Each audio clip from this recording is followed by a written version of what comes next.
Vim para a casa da família no Natal. O meu lugar à mesa foi dado ao novo namorado da minha irmã. Minha mãe disse: "Este ano, vamos ficar só com a família mais próxima." Eu sorri e voltei para o carro. 30 minutos depois, meu primo mandou uma mensagem no grupo da família. Ainda bem que o chato foi embora. Abri o aplicativo do banco, fechei a linha de crédito e cancelei o pagamento final do buffet do aniversário. Às 10h11, o grupo explodiu com mensagens desesperadas. "Não faz isso. Não some. Foi mal. O meu lugar na mesa tinha sumido." E não é metáfora. De verdade ele tinha desaparecido. Cheguei na casa na manhã de Natal, depois de 4 horas dirigindo desde Boston. Eu carregava uma sacola com presentes embrulhados, uma garrafa de vinho e uma torta que eu não assei, mas pela qual paguei $40 numa padaria em Back Bay. Porque minha mãe adora dizer que eu nunca trago nada feito em casa. A garagem estava cheia, então estacionei na rua e entrei, esperando o caos de sempre, crianças correndo, alguém queimando bacon, meu pai fingindo lembrar onde eu trabalho. Mas, em vez disso, silêncio. Não aquele silêncio comum, aquele silêncio tenso, onde todo mundo sabe de algo que você ainda não sabe. Como se eu tivesse chegado cedo numa reunião que já aconteceu. Foi então que vi a mesa de jantar. 6 lugares. Cartõezinhos com nomes. E onde deveria estar o meu? Nada. Só um casaco preto, caro, pendurado na cadeira como se já fosse de alguém. Do novo namorado da minha irmã. Eu nunca tinha visto o rosto dele, mas já tinha ouvido falar. Trabalha com imóveis, tem um podcast motivacional, dentes brancos demais para serem reais. Lá estava ele, rindo com meu pai como se jogassem golfe juntos há anos. Antes que eu dissesse qualquer coisa, minha mãe saiu da cozinha, me viu e disse: "Este ano, só vamos ter a família mais próxima." Ela nem piscou quando falou. Como se eu fosse um vizinho que apareceu sem avisar. Fiquei olhando para ela. Ela voltou para a cozinha. Eu me virei e fui embora. Não falei nada. De volta ao carro, fiquei sentado com o motor ligado. Eram 9h47. A torta ainda estava quente. A garrafa de vinho suando no frio. Minhas mãos não tremiam. Eu não estava com raiva. Ainda não. Só me sentia fora do lugar, como se alguém tivesse movido minha vida 1 centímetro pro lado e esperasse que eu não notasse. Por costume, abri o grupo da família. O caos de sempre, meus primos mandando fotos das crianças abrindo presentes, selfies tremidas com mimosas. E aí o Dave soltou a dele. Ainda bem que a depressão foi embora. LOL. Fiquei olhando para aquilo por 1 minuto inteiro. Ele sabia o que eu tinha passado no último ano. Todos sabiam. Os 6 meses sem dormir. A ida ao pronto-socorro. A vez que meu chefe teve que me tirar do escritório porque eu não conseguia respirar. A mensagem que mandei quando estava no fundo do poço. Todos viram.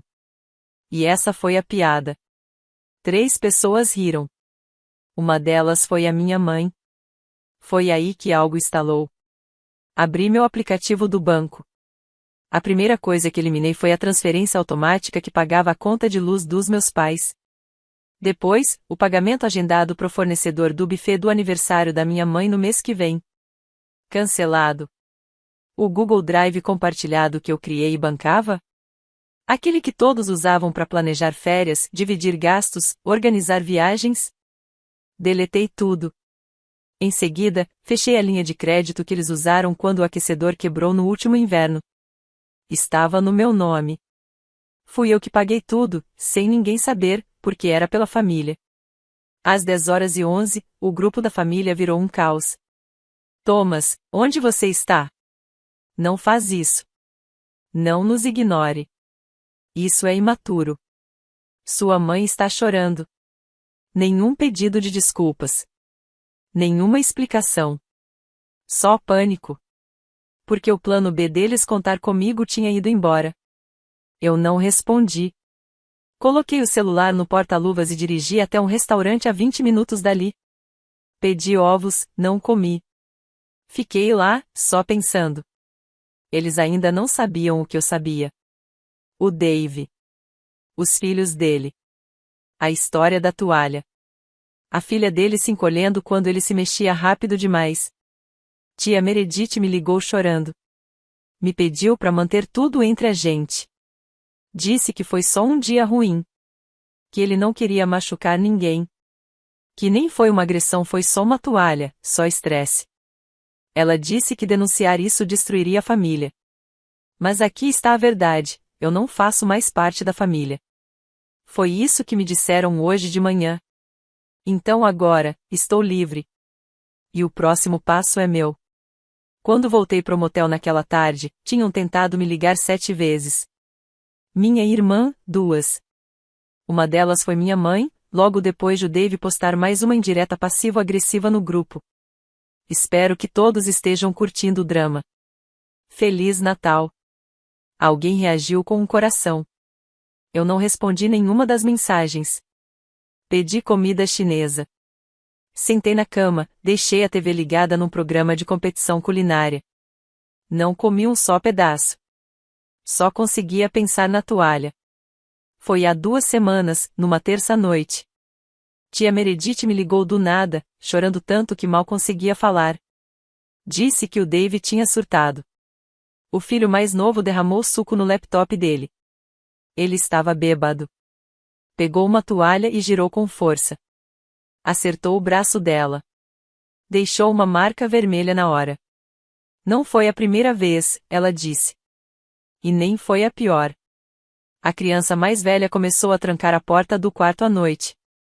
Meredith encontrou um buraco na parede de gesso. Dave mandou ela calar a boca e não envolver a família. A ligação terminou com ela me implorando para não contar para ninguém. Por favor, Thomas. A gente resolve isso entre a gente. Você sabe como as pessoas são. Isso vai destruir tudo. E eu disse, ok. Eu não queria piorar as coisas. Queria acreditar que ele podia mudar. Isso foi antes de eu vê-lo fazendo piada com a minha depressão. Antes de ver o rosto dele, todo satisfeito, sentado na mesa dos meus pais na cadeira que foi tirada de mim. Antes de ver minha própria mãe rindo com ele. Então, eu registrei o boletim de ocorrência. Naquela noite mesmo. Eu ainda tinha os prints das mensagens dela descrevendo tudo. Ainda tinha o áudio da nossa ligação. Anexei tudo. Preenchi o formulário. Assinei eletronicamente. Enviei pro escritório de serviços para crianças e famílias. Levou 10 minutos. Na manhã seguinte, acordei em meio ao caos. 10 chamadas perdidas. Uma mensagem da minha mãe. Você realmente fez isso? Você precisa parar antes de arruinar vidas. Isso é sério, Thomas. Você não entende. Mas eu entendia, sim. O que eu não entendi era como eles achavam que eu continuaria fingindo enquanto me apagavam da família como se eu fosse o problema. Eu era quem pagava as contas deles. Aquele que ajudava nos bastidores, quieto, enquanto Dave silenciava os filhos, e mesmo assim ainda ganhava purê de batata extra no jantar.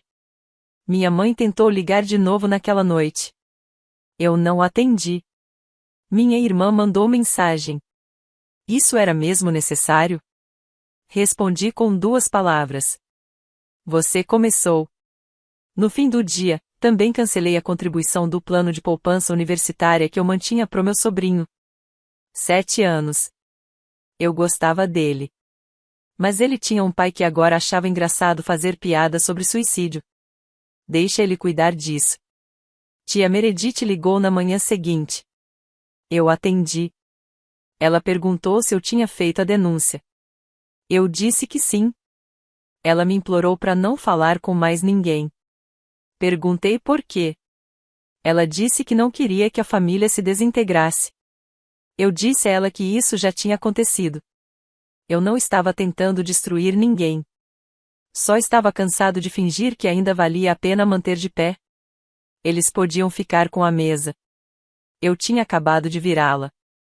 2 dias depois do Natal, uma carta dos Serviços de Proteção à Criança chegou na casa do Dave. Nem precisou de 72 horas completas. É isso que acontece quando você anexa fotos, áudios e relatos de testemunhas diretas. Eu sabia, porque liguei para confirmar se tinham recebido tudo. A mulher no telefone não pareceu surpresa. Só disse: entraremos em contato com a família em breve. Como se não fosse a primeira vez que alguém denunciava o Dave. Não me senti mal. Na verdade, não senti nada. No mesmo dia, minha mãe postou uma foto da família ao redor da árvore de Natal. Meu lugar ainda estava vazio, mas completamente editado. Um espaço cuidadosamente apagado entre minha irmã e o namorado. O braço do sofá, cortado da imagem. Todos sorrindo. A legenda? Abençoados além da medida. Os verdadeiros fogos de artifício começaram naquela noite. Às 22h38, meu celular tocou de novo. Minha irmã mandou a primeira mensagem. Que diabos você fez? Depois o Dave ligou. Deixei tocar. Em seguida, ele mandou mensagem. Você acabou de estragar tudo. Tirei um print e respondi. Não, Dave. Você fez isso à meia-noite. Meredith ligou chorando de novo. Disse que o pessoal do CPS apareceu na casa dela, porque uma das crianças estava hospedada lá enquanto Dave se recuperava.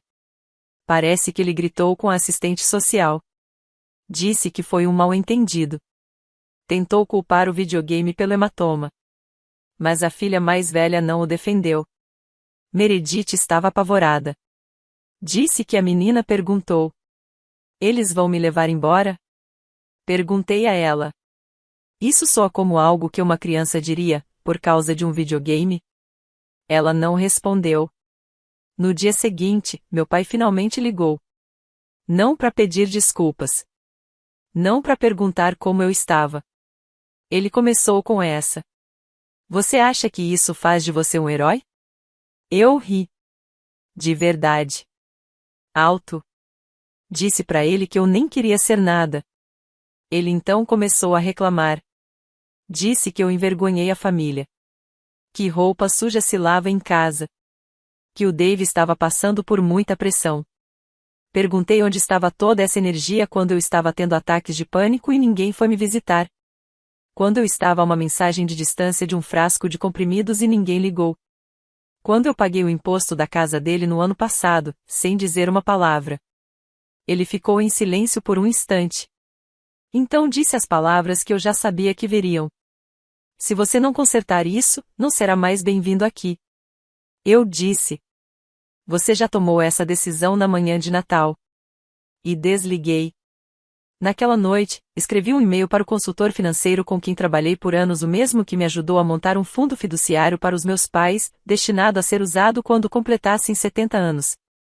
Pedi que dissolvesse o fundo, transferisse tudo de volta e encerrasse qualquer planejamento futuro relacionado ao patrimônio deles. E disse exatamente o porquê, porque eu me cansei de pagar por pessoas que me tratam como um peso. Sangue não significa lealdade, ele respondeu em menos de uma hora.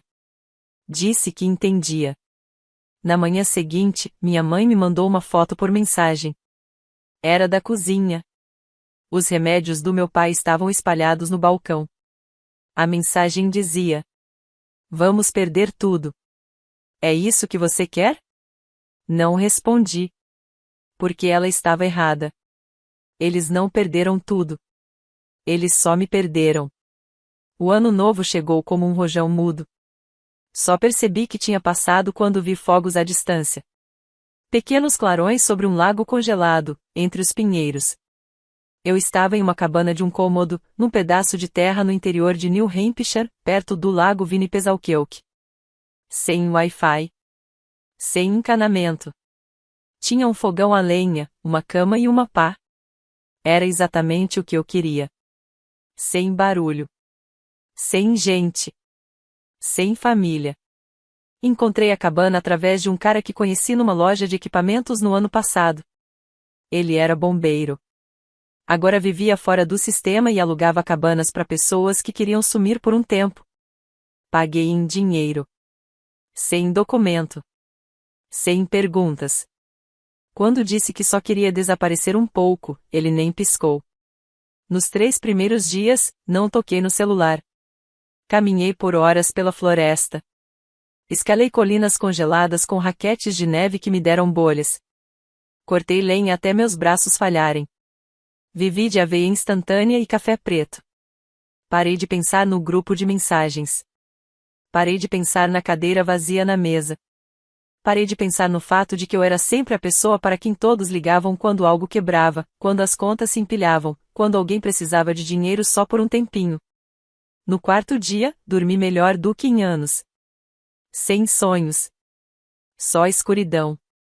Quinto dia. O celular tocou. Sinal fraco. Uma barra. Segurei na janela. Era Lily. A única prima que parecia ter escapado da doutrinação da família. Mais nova, mais quieta. Nunca postava indiretas, nunca passava pano pro Dave. A mensagem foi curta. Podemos conversar, por favor? Liguei para ela. Atendeu no primeiro toque. Ei, disse ela, você talvez não queira ouvir isso de mim, mas acho que deveria.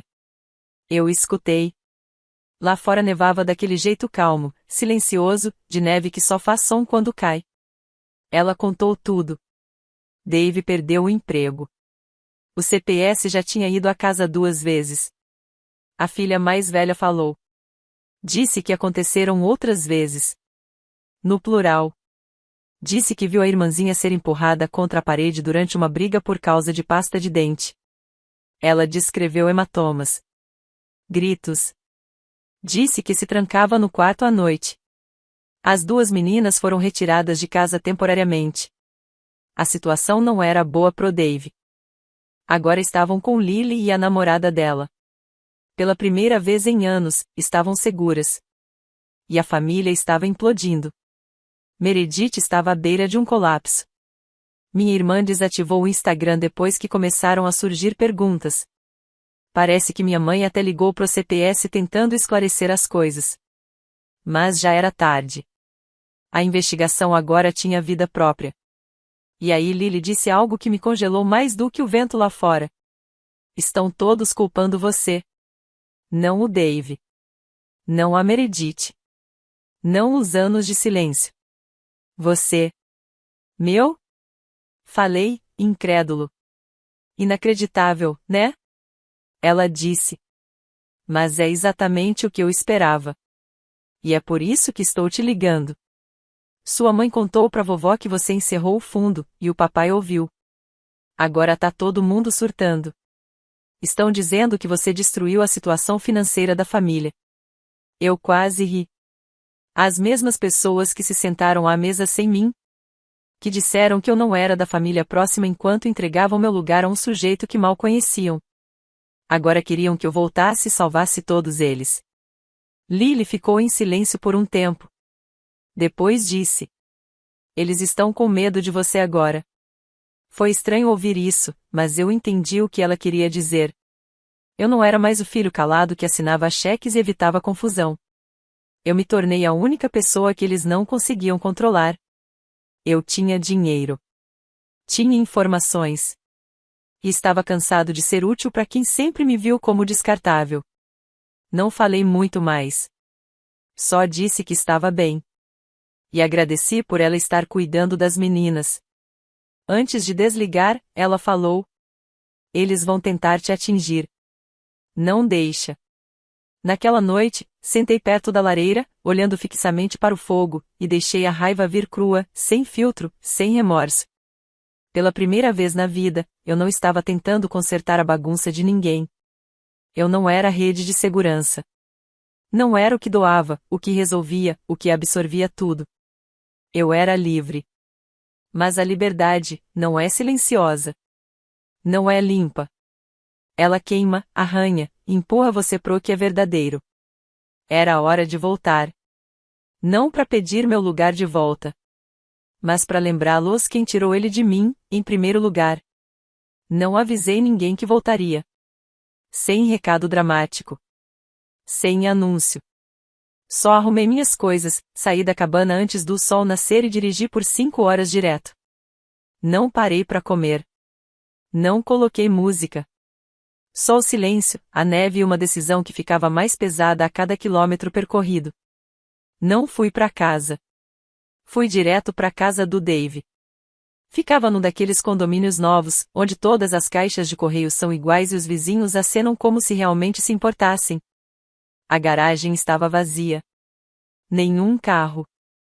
Nenhum som dentro. A polícia civil já tinha passado por lá. Fui pelos fundos, celular na mão. Tirei fotos do portão lateral destrancado, do balanço com o assento rachado, do saco de lixo empilhado ao lado da garagem, como se ninguém mais se importasse com nada ali. Era só documentação. Depois, fui direto ao tribunal. Pedi para falar com o cartório. A mulher atrás da janela de vidro mal levantou os olhos quando entreguei o pedido. Entreguei minha identidade e um número de processo que consegui com a Lily. Solicitei cópias de tudo. O resumo da investigação, as declarações da família, as fotos do incidente, qualquer coisa pública, qualquer coisa concreta. Depois, esperei sentado naquela cadeira de vinil horrível, sob luzes fluorescentes que piscavam sem parar. Fiquei pensando em todo o dinheiro que dei ao longo dos anos. Em silêncio. Sem pensar duas vezes. Aniversários, concertos de carro, aluguel, compras de mercado, até um professor particular pro meu sobrinho quando minha irmã disse que ele estava ficando para trás. Eu paguei por isso também. E agora, eu tinha vantagem. Quando cheguei à casa dos meus pais, o sol já estava se pondo. A casa estava exatamente igual. A caminhonete do meu pai na frente. A luz da varanda acesa. Bati uma vez. Entrei. Ainda tinha a chave. Os dois estavam na cozinha. Minha mãe congelou quando me viu. Meu pai parecia ter engolido um prego. Não me sentei. Coloquei uma pasta de papel pardo sobre a mesa. A primeira página trazia o nome do Dave em destaque, seguido da frase: Investigação em andamento sobre bem-estar infantil. Minha mãe abriu a pasta. Leu algumas linhas. Esperei. Isso não é justo, ela disse. Você não precisava fazer isso. Ele precisava. Respondi. Ele só não esperava que alguém finalmente dissesse alguma coisa. Meu pai começou a falar, mas eu interrompi.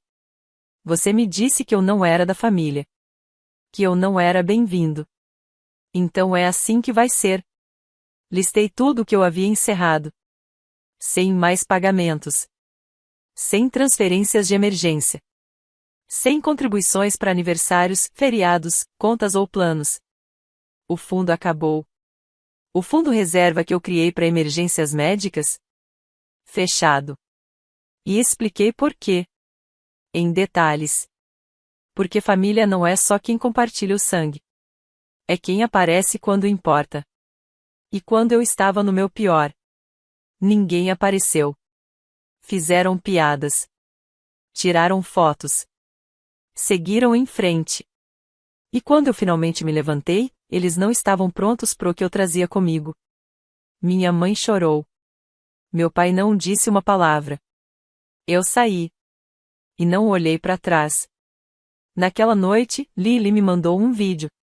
As meninas rindo, assando biscoitos na cozinha dela. Elas pareciam seguras. Felizes. Livres. E, pela primeira vez em meses, senti que talvez eu tivesse feito alguma coisa certa. Mas ainda não tinha acabado. Ainda não. 3 semanas se passaram. 3 semanas em silêncio. Sem mensagens da minha mãe. Sem ligações da minha irmã. Dave sumiu de todas as redes. O podcast dele desapareceu. A biografia como corretor foi retirada. Nada. Só silêncio. E eu só consegui imaginar como era esse silêncio com 2 crianças fora da casa. E uma família inteira sem coragem de dizer seu nome em voz alta. Fiquei em Boston. Trabalhei. Comi melhor. Dormi a noite toda. Minha vida voltou aos poucos. E eu comecei a acreditar que talvez aquilo fosse o fim. Que talvez eles continuassem quebrados. E eu, finalmente, conseguisse seguir em frente. Mas famílias como a minha não se quebram em silêncio. Uma noite, recebi uma ligação de um número desconhecido. Deixei cair na caixa postal. Depois veio outra. Depois, uma terceira. Na quarta, atendi. Era minha mãe. Não estava brava. Nem amarga. Só, cansada. Ela disse que eles queriam conversar. Ela disse que todos iriam se reunir. Sim, todos eles. E queria que eu estivesse lá. Disse algo que ficou na minha cabeça. A gente não sabia o quão ruim as coisas tinham ficado. Não queria saber. Foi aí que percebi, eles não estavam arrependidos pelo que fizeram. Estavam arrependidos por não conseguirem mais esconder. Mesmo assim, eu fui. Não por eles. Fui pelas meninas. Pela Lily. Por mim, talvez. A reunião foi na casa da minha tia Meredith. Entrei, e todos os olhos estavam em mim. Os que costumavam sussurrar, agora me encaravam. Os que riam, baixaram o olhar. Dave não estava lá. Ouvi dizer que ele se mudou para a casa de um amigo do outro lado da cidade. Foi obrigado a frequentar aulas de criação dos filhos. Só tem direito a visitas supervisionadas. A ex dele pediu a guarda total discretamente, claro, para evitar escândalo. Deixei que eles falassem primeiro. Meu pai tentou, mas a voz falhou. Minha irmã se desculpou pelo acento, pela mensagem, por ter deixado tudo continuar daquele jeito. Não parecia ensaiado. Parecia exausta. Como se carregasse culpa e não soubesse onde deixar. Até Meredith falou. Disse que sabia sobre o Dave há anos. Chorou. Se chamou de covarde. Eu não interrompi. Eles perguntaram o que eu queria. O que seria necessário para consertar tudo isso? Respondi que não queria consertar nada. Disse que já tinha feito as pazes com a ideia de ir embora. Que não pretendia voltar ao que tínhamos. Que estava disposto a perdoar, mas não a esquecer. E, definitivamente, não a financiar. Perguntaram se isso significava que eu nunca mais voltaria à mesa. Respondi. Eu volto se for convidado. Mas não levo presentes. Não assino cheques. E se vocês tentarem esconder outro problema, ao invés de enfrentá-lo, serei o primeiro a expor. Eles concordaram. As meninas ficaram com a Lily para sempre. Dave nunca mais se aproximou delas. E, devagar, com tropeços, as coisas foram se acalmando. Não curadas, só resolvidas. Hoje, eu vou aos aniversários. Sento de novo na ponta da mesa. Sem presentes. Sem pagamentos. Só eu. Eles não pedem mais ajuda. Mas agradecem quando passo o sal. Achei que tudo tinha acabado. Não perfeito, não redimido, só, encerrado. Todos haviam se despedido da antiga versão de mim. E eu deixei claro que não pagaria mais a vida de ninguém. E, para ser honesto, eu estava bem com esse equilíbrio desconfortável. Aparecia em aniversários, de mãos vazias, acenava com educação, saía mais cedo. Estava em paz com ser aquele cara perto de quem eles se sentem culpados. Tanto faz. Então, recebi uma carta. Uma de verdade. Pelo correio. Sem remetente. Só meu nome e meu endereço em Boston, escritos com uma caligrafia impecável. Não reconheci. O carimbo postal era de 2 cidades próximas de onde meus pais moram. Dentro, havia uma única folha de papel. Sem saudação.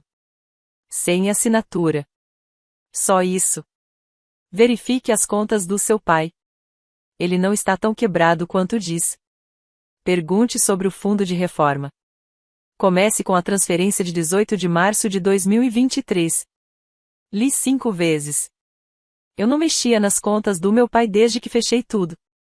Mas quando cuidava delas, tinha acesso total. Ele nunca mudou as senhas. Então sim, eu verifiquei. E estava tudo lá. Uma transferência de $14.000 de uma das minhas antigas linhas de crédito. Uma que deveria ter sido encerrada há meses. Direto para uma conta no nome dele, com a descrição reforma da casa. 18 de março. 3 meses depois de eu ajudar a pagar a fornalha da casa. 2 meses antes dele me dizer que não tinha dinheiro nem para comida. E o melhor, ele não usou o dinheiro na casa. Nem $1. A conta estava ativa, quase intocada. Saldo: $13.512. Enquanto eu pulava refeições para manter as contas deles em dia. Enquanto quitava a luz atrasada. Meu pai escondia milhares numa conta paralela. Pra quê? Pra quando o filho decepcionante decidisse parar de brincar de banco. Não disse nada. Não imediatamente. Fiz uma cópia do histórico de transações. Marquei a transferência, imprimi. E esperei pelo próximo jantar em família.